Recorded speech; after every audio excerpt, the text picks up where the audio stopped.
Bonsoir tout le monde. Moi je suis Marco, enchanté. Et on va attendre juste quelques minutes pour attendre que tout le monde se connecte avec nous pour cette masterclass Café de ce soir. Cette masterclass en collaboration entre Sage et Darty. Je vais commencer juste à me faire un petit café pour, comme je disais, pour attendre. Et aussi pour vous montrer comment c'est facile juste avec 1 minute réaliser un petit café avec nos machines. Donc, vous n'inquiétez pas, je vous expliquerai tout pendant ces masterclass. Ce sera un masterclass de 30 minutes. À la fin de ces 30 minutes, on donnera une petite surprise. Et après cette petite surprise, on aura 15 minutes de questions et réponses. Donc, vous pouvez aussi euh, vous pouvez aussi regarder à l'autour de votre écran pour prendre un peu confiance aussi avec la page à la page de la vidéoconférence. Juste tout en bas de l'écran, vous allez trouver une chat où Pierre, qui travaille avec Sage, c'est ici avec nous, pourra vous donner certaines informations sur les machines. Et après, il y aura une partie questions et réponses, voilà, où pourrez mettre des questions sur nos machines ou sur le café. Est-ce que Pierre est ici?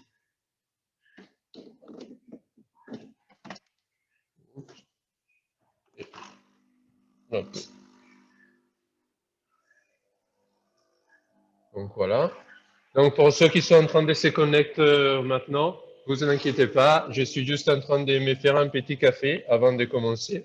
Et pour attendre que tout le monde se connectera donc à un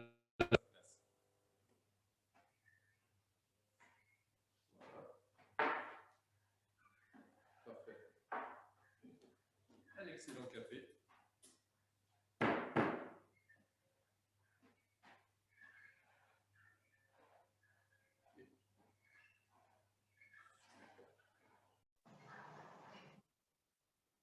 Donc déjà le café il a un arôme incroyable parce qu'on a voulu tout de suite le café.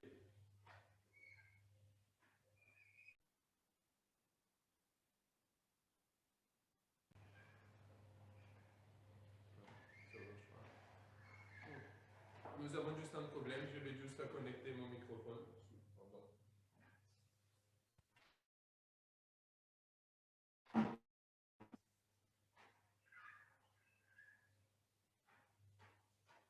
Allô, allô? Est-ce que vous m'entendez? Allô, allô? Oui, ah, pardon, désolé. On avait eu juste un petit souci avec le microphone, mais comme ça, on a eu le temps d'attendre tout le monde. Donc, moi, j'ai terminé mon café. Je demande juste à Pierre si on a tous les participants qui se sont connectés à la direct et si on peut commencer. Tout le monde est ici, je pense que nous pouvons commencer, Marco. Donc, merci Pierre. Donc, encore bonsoir tout le monde. Moi, je suis Marco. Je travaille pour Sage. Je suis barista depuis quelques années. Et je travaille donc pour Sage, qui est une marque australienne de 90 ans, qui est spécialisée dans le petit électroménager et surtout dans les petites machines espresso pour la maison. Sage est arrivé en France juste cette année et avec tous ces machines pour réaliser des excellents cafés à la maison. Ce soir, je suis là avec vous en collaboration avec Darty pour ces masterclass pour vous expliquer comment réaliser un excellent café, même chez vous. Donc, c'est vrai que pour faire du café, il y a besoin de très peu d'ingrédients, c'est-à-dire qu'on a besoin du bon café, c'est sûr, de l'eau et une machine. Donc, quand il faut choisir du café, nous, on préfère utiliser du café 100% Arabica. Arabica, pourquoi? Parce que c'est la variété plus aromatique et c'est lui avec un meilleur goût. Et aussi un taux de caféine moins élevé. Cet arabica, il arrive dans différents pays du monde, en général sur la partie équatoriale de la planète, et c'est cultivé en altitude. Donc l'altitude, c'est celui qui conférera un goût particulier à notre café. Une fois que le café est bien récolté et torréfié, par exemple, comme ici dans cet espace où je suis aujourd'hui, chez un torréfacteur parisien, les cafés sont fraîchement moulus et mis en commerce après quelques jours. C'est très important l'utilisation d'un café fraîchement torréfié et surtout fraîchement moulu. Euh, le deuxième ingrédient aussi très important pour faire du café, comme je disais, c'est l'eau. L'eau, on met particulière attention sur cet élément parce que, par exemple ici, dans nos machines, on a un filtre à eau installé. Ces filtres à eau installés nous permettent donc de pas avoir du calcaire, pas avoir trop de calcaire déposé à l'intérieur de la machine et surtout avoir la bonne minéralisation pour l'eau pour avoir les bons arômes. Et voilà, le filtre doit être changé à peu près selon la dureté des lots où on vit, deux, trois fois par mois, et pardon, oui, deux, trois fois par an sera suffisant pour garder donc la machine à un excellent état. De temps en temps, on aura à faire quelques détartrages, mais ça, on parlera de l'entretien à la fin de la masterclass. Donc, pour faire du café, comme je disais tout à l'heure, la chose plus importante pour avoir un café frais et avec un bon goût, c'est d'utiliser du café en grain. Et grâce à le broyeur à molle conique que vous allez trouver sur nos machines, on pourra réduire les grains de café dans la bonne taille pour pouvoir effectuer une excellente extraction. Pourquoi c'est important de moudre le café à la demande? Parce que plus quand on a des grains de café entiers, sera possible donc de sentir tout de suite les arômes volatiles qui vont se libérer quand les grains commencent à être cassés. Et les grains aussi sont ce qui nous permet de garder un café le plus frais possible parce que la poudre du café sera moins influencée par l'oxygène et par l'humidité. Voilà. Donc, notre moulin aussi a plusieurs niveaux de réglage différents. Donc, pour moudre différents types de café, on peut moudre le café le plus classique, mais même celui un peu plus moderne et un peu moins torréfié. Voilà. Une autre chose importante de nos machines, qu'on a essayé un peu de s'inspirer à les machines professionnelles, c'est sûrement le percolateur. Le percolateur pour nous, c'est le plus important parce que c'est celui qui nous permettra donc d'atteindre la bonne pression et grâce au panier, à les paniers de nos machines, utiliser aussi la bonne dose comme dans un coffee shop. La dose recommandée pour notre panier double, c'est à peu près 18 grammes. Et pour nos paniers simples, c'est à peu près entre 9 et 11 grammes. Ça dépend un peu du café qu'on utilise. Et comme je disais, donc, la quantité du café et la pression la pression de l'eau poussée par la machine sera très important pour avoir une extraction idéale. La pompe présente sur nos machines, c'est une pompe à 15 bars. Mais à niveau de pression d'utilisation, on n'utilisera que 9 comme sur les machines professionnelles. La température de l'eau aussi, très important, elle est contrôlée électroniquement et réglée de base sur une température de 93 degrés, et c'est la température que recommande un peu pour tous les cafés. Et voilà, très simplement, on a surtout avec cette modèle ici, la Barista Express, que c'est nos modèles plus manuels et on va dire un peu avec un style un peu plus rétro. On pourra faire des espressos très, très sympas. Donc, on va commencer à réaliser un espresso. Comme vous avez vu tout à l'heure, ça m'a pris vraiment juste 1 minute pour le réaliser. Déjà, la machine, elle a un système de chauffage qu'on appelle thermojet. Donc, elle permet de s'allumer très rapidement, à peu près 3 secondes, et être prêt tout de suite à faire du café. Donc, une fois qu'on a notre grain de café et l'eau dans le réservoir, on peut commencer à moudre notre café. Donc ici, je viens d'activer le moulin et je commence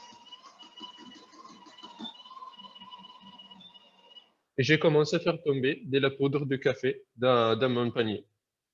comme j'avais dit tout à l'heure, comment on peut savoir si la poudre que j'utilise, la quantité de café que j'utilise, c'est la bonne? Euh, Une fois qu'on va tasser, que c'est la partie, on va dire, plus simple, il faudra juste se positionner perpendiculairement à la surface de la galette qu'on est en train de tasser, appuyer un petit peu, sans trop forcer, et lever le tasseur. Une fois tassé, on utilisera cet outil que c'est le rasoir. Le rasoir est fourni avec nos machines et permettra donc de voir si la quantité mise dans notre percolateur sera la bonne. Et là, on est en train juste de gratter un petit peu la surface, donc ça veut dire qu'on a la parfaite quantité. Avant de commencer l'extraction, c'est toujours bien de faire un petit flash où on commence à faire descendre un petit pot d'eau par la douchette. On va nettoyer et on peut insérer directement à 45 degrés et s'aligner aussi perpendiculaire à la machine. On peut lancer l'extraction. Donc la pression aussi sur cette machine, elle fonctionne comme sur les machines, comme certaines machines professionnelles. Donc elle montera très doucement. Elle montera très doucement pour les premiers 6-7 secondes. Et après, on aura une pression à 9 bar on aura une pression à 9 bar jusqu'au 20e, 22e seconde. Donc voilà, ici on a un café avec une crema d'espresso très belle et très lisse. Déjà les arômes qu'on sent, on a un petit peu de notes de cacao.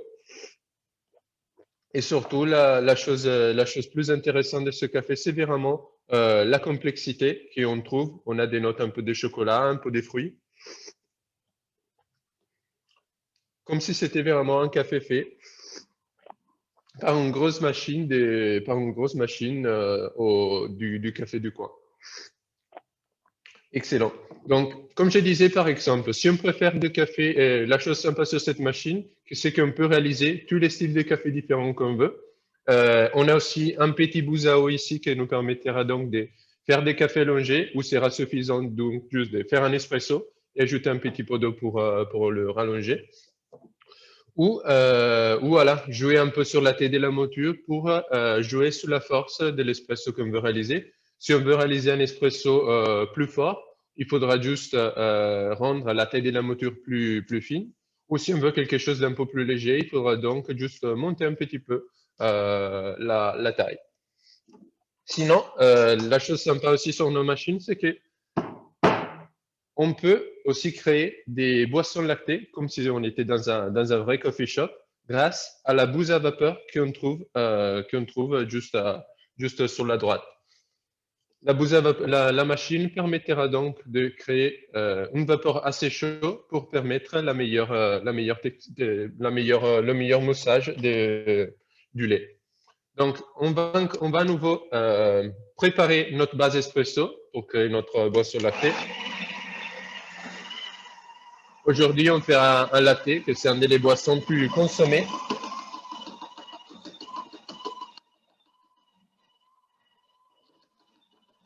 Donc, comme tout à l'heure, on va prendre la poudre de café. On essaye de la distribuer déjà un peu partout dans le panier. Une fois que la poudre est bien distribuée, on peut tasser comme tout à l'heure, juste en s'assurant de rester bien perpendiculaire. Et une fois perpendiculaire, on va faire sortir un petit pot d'eau. Nettoyer la grille. Brancher le percolateur et commencer l'extraction. Pour mes boissons lactées en général, j'aime bien rester sur des extractions un peu plus courtes que mes boissons noires. Et on pourra même arrêter le shot ici. Parfait.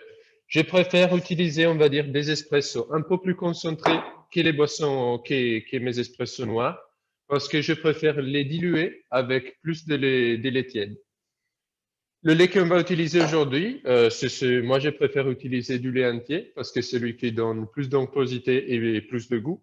On pourra aussi utiliser du lait demi-écrémé, mais on pourra aussi chauffer du lait écrémé, mais malheureusement, vu la manque des gras et des protéines, on ne pourra pas former effectivement une mousse une vraie mousse. Si, par contre, vous n'utilisez pas vous n'allez pas boire du lait animal, on peut tranquillement utiliser du lait végétal et on recommande par exemple l'utilisation du lait d'avoine ou du lait d'amande. C'est deux types de lait qui fonctionnent très bien pour le lait. Donc, pour cette tasse, on va remplir la pichée plus ou moins à la moitié. On va insérer la bouse dans le pichet et la bouse dans le lait. Et on peut commencer le moussage. Donc, l'idée ici, c'est de injecter de l'air dans la première partie du moussage en lui faisant faire ces petits bruits. Une fois l'air inséré, il faudra donc juste attendre qu'on arrive à la température souhaitée. Pour le lait en général, on recommande une utilisation d'une température maximale de 65 degrés. Et 65 degrés à peu près, c'est quand la pichée sera trop chaud pour la touche. On va attendre 3 secondes et ça veut dire qu'on arrivera à 65. Donc là, par exemple, je commence à sentir que le pichet est chaud et on fait 1, 2, 3. Parfait. Donc ici, on est à peu près sur les 65. Voilà. On peut mettre le pichet de côté. Tout de suite, avec un chiffon humide, on va juste lever le résidu de lait présent sur la bouse. Et on va purger aussi à la fin pour être sûr qu'il n'y aura pas aucun résidu de lait à l'intérieur de la bouse. Magnifique. Donc, nous avons notre espresso. Nous avons notre lait moussé à la bonne température. Mousser le lait à la bonne température, c'est aussi très important pour mettre à l'avance la sucrosité du lait et surtout pour éviter de dénaturer les protéines. Plus on chauffe le lait, moins le lait sera digeste. Donc là, je suis en train juste de homogénéiser la partie des mousses qu'on a créée avec le lait qui est resté liquide. On va verser juste un petit peu dans notre tasse pour créer la base. Et une fois qu'on a un petit peu de lait dedans, on peut commencer à verser, s'approcher à la surface, monter et couper. Donc là, j'ai créé juste un petit cœur.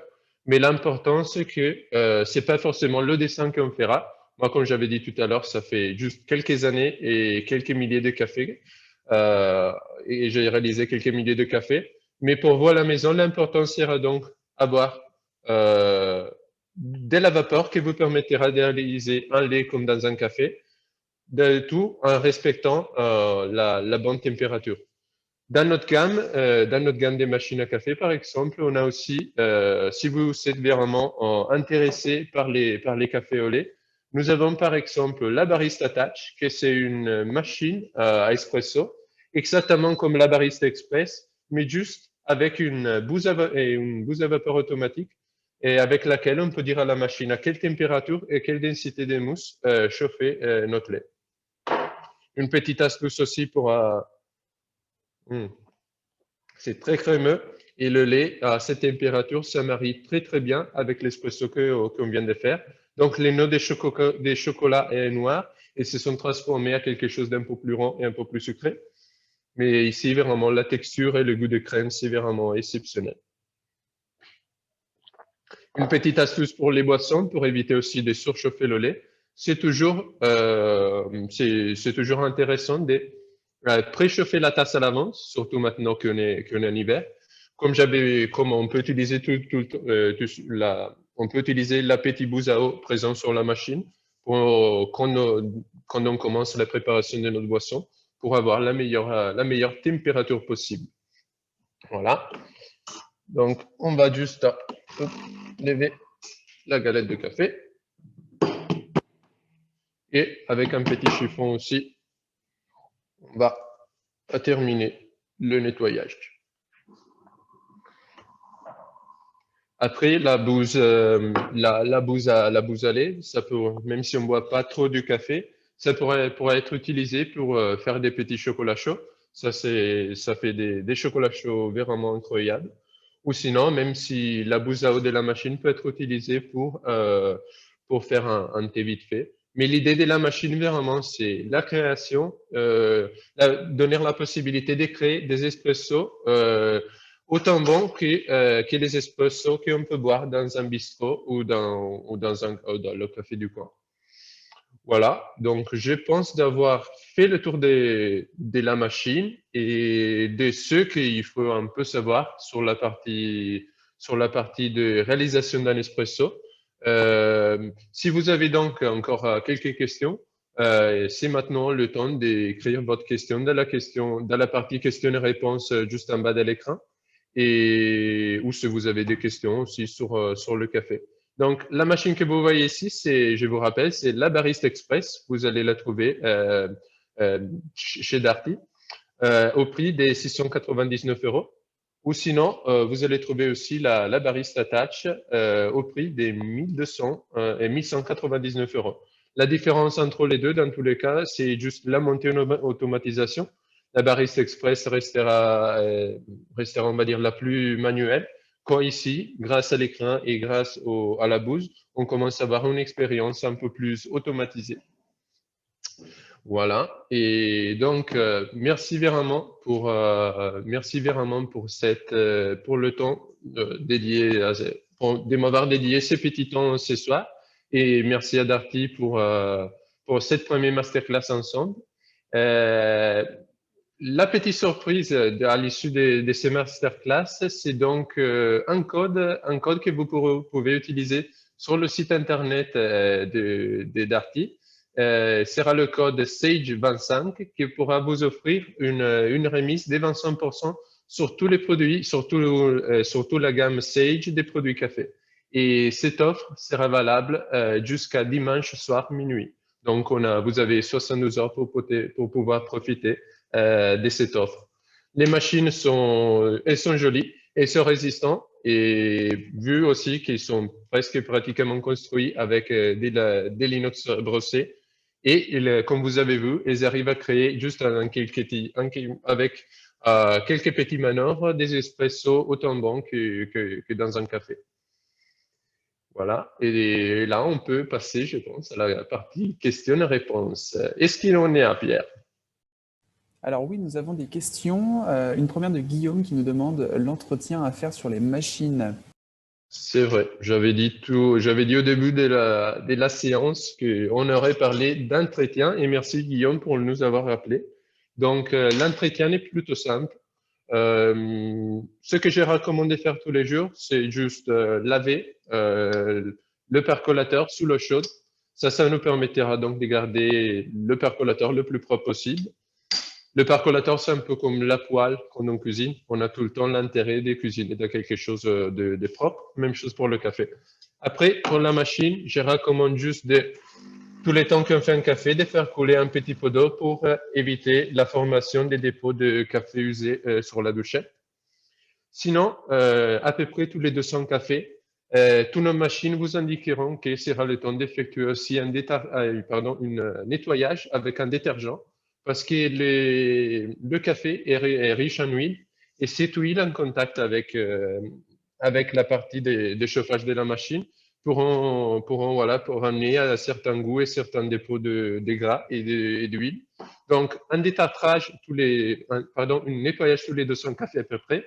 Et comme j'avais dit au début de la masterclass, pour le filtre à eau on aura l'intérêt de le changer à peu près tous les 3 mois et effectuer aussi un détartrage au même temps pour être sûr qu'il n'y aura pas de dépôts à l'intérieur de la machine ou sur les sondes et sur les thermomètres. Donc, ces petits donc, nettoyage du percolateur tous les jours avec de l'eau chaude, un nettoyage avec détergent tous les 200 cafés et un détartrage tous les 3 à 4 mois. Très bien, merci Marco. Nous avons une question d'un spectateur anonyme qui nous demande une différence entre la percolateur et une machine automatique. Ok. Bon, donc, pour nous, pour moi, la différence entre une machine automatique et une machine café, c'est surtout au niveau des performances d'extraction. Avec un percolateur, on peut vraiment arriver à d'avoir des performances comme une machine professionnelle grâce à la bonne dose qu'on peut mettre dans le percolateur et aussi à la taille de ce percolateur. Par exemple, sur nos machines, nous avons des percolateurs à 54 mm. Et quand la chambre d'extraction des machines automatiques, on est plutôt sur le 40 mm. L'intérêt, c'est toujours de créer une galette plutôt large qui est haute, parce que ça nous permettra donc d'avoir une meilleure extraction. Donc, c'est plutôt ça.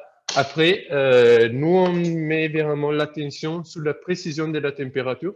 Donc, la température de l'eau qui sort de nos machines est vraiment précise au degré près et restera la même du début à la fin.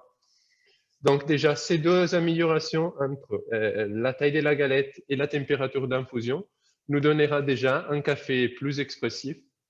Et en plus, voilà, ici, on est vraiment dans une idée, pas de facilité, parce que c'est sûr que les robots café, c'est quelque chose de très simple à utiliser. Mais moi, je trouve que c'est un peu la même chose que utiliser un four à micro-ondes pour cuisiner. Bien sûr, c'est pratique, mais le goût dans l'assiette, c'est pas le même que quand on cuisine pour plusieurs heures. Donc, on a deux types différents pour deux utilisations différentes, c'est sûr. Très bien, nickel. Nous avons une question de la part de Michel qui nous remercie pour cette masterclass. Il possède déjà une machine de la gamme Touch et souhaiterait savoir qu'il utilise d'ailleurs des cafés style Moka. Quelle mouture adapter en fonction de ces cafés-ci, car il a un peu de mal à trouver vraiment ce qui correspond à son palais. Donc, moi, en général, pour la taille de la mouture qu'on utilise, donc la première recommandation que je peux donner, c'est tout le temps, la chose plus importante dans la préparation de l'espresso, c'est la dose qu'on mettra dans notre percolateur. La dose qu'on mettra dans notre percolateur doit rester tout le temps la même. Comme ça, on va lever une variable dans les ingrédients qu'on doit utiliser pour réaliser notre espresso. Donc, si la dose est la bonne, on peut se focaliser donc sur la partie de la mouture. En général, moi, j'essaie de voir à quel moment le café commencera à couler dans le bec de notre percolateur. À peu près, je pense qu'une bonne extraction doit commencer entre le 7e et le 8e seconde. Même si ce n'est pas trop précis, bon, on peut rester entre le 6 et le 9e. Mais voilà, il doit rester dans cette fourchette. Si le café coule trop vite, ça veut dire que la taille des moteurs peut-être elle est trop grossière. Donc, il faudra réduire de quelques tailles. Ou si à l'inverse, notre café commence à couler au bout de 12-13 secondes, peut-être la taille de moteur en ce moment-là, elle est trop fine. Après, sur la gamme Touch, par exemple, nous avons un petit onglet ici sur l'écran qui nous permet, avec une PTI, qui nous permettra donc de rentrer et où il y a certaines astuces et certaines techniques qu'on recommande pour chaque client et pour chaque problème d'extraction. On essaie vraiment de vous donner le plus d'informations possible pour vous aider dans la réalisation de votre espresso. Mais en général, moi je trouve que si on préfère des cafés plutôt forts et avec une une concentration plutôt importante, une taille plus fine, c'est plus intéressant. Si on préfère des cafés le moins amers possible et les plus légers, on peut rester sur des extractions un peu plus rapides. Donc, moi, en général, si je peux vous donner une idée, pour mes cafés, je reste tout le temps entre la taille 8 et 4 de notre moulin sur n'importe quelle machine. Je te remercie Marco pour cette réponse très claire. Je vais avoir moi-même une question à te poser par rapport aux éléments qui composent la machine. J'aimerais savoir comment a-t-on reçu ces éléments-là? Qu'est-ce qui nous a permis de savoir que c'était ces éléments-là qui allaient composer notre machine? Donc, je pense ne pas avoir trop compris la question. C'est pour avoir la réception, en fait, je parle des 4 éléments clés. Comment avons-nous réussi à trouver ces choses-là? Oui, non, l'idée de notre designer et de les gens qui ont projeté cette machine, ils ont vraiment pris comme exemple une machine professionnelle Et dans cette machine professionnelle, ils ont sorti vraiment les éléments plus importants pour réaliser vraiment pour le meilleur espresso. Le meilleur espresso pour nous, c'est on peut le réaliser sur 4 points différents. Le premier point, donc, c'était la dose. Donc, comme je viens de dire aussi, la dose est la partie plus importante. Si on a une bonne quantité de café, même le goût en tasse sera meilleur. La pression aussi, c'est quelque chose de très important parce que sur la plupart des machines automatiques aussi, la pression de la pompe est entre 15 et 19 bars. Malheureusement, la pression, c'est pas une question quantitative, mais plutôt qualitative. Donc, on aura des extractions plus qualitatives quand la pression sera 9 bars, qui sera exactement la même pression que les machines professionnelles. Pour toutes les autres machines qui utilisent des pressions plus élevées, en général, c'est pour cacher un fonctionnement pas trop correct ou du moulin ou de la partie chauffant. Donc, voilà, la pression.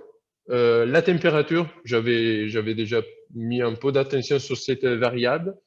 La température doit rester consistante et la même du début à la fin de l'extraction pour être sûr que le résultat que nous allons avoir en tasse sera répliqué même avec les prochains cafés. Et voilà, le quatrième élément, c'était la vapeur. Les machines, elles arrivent à créer une vapeur très chaude qui nous permettra donc d'émousser le lait de la meilleure façon sans trop le diluer avec des lots. Voilà, les quatre éléments. Je te remercie, Marco.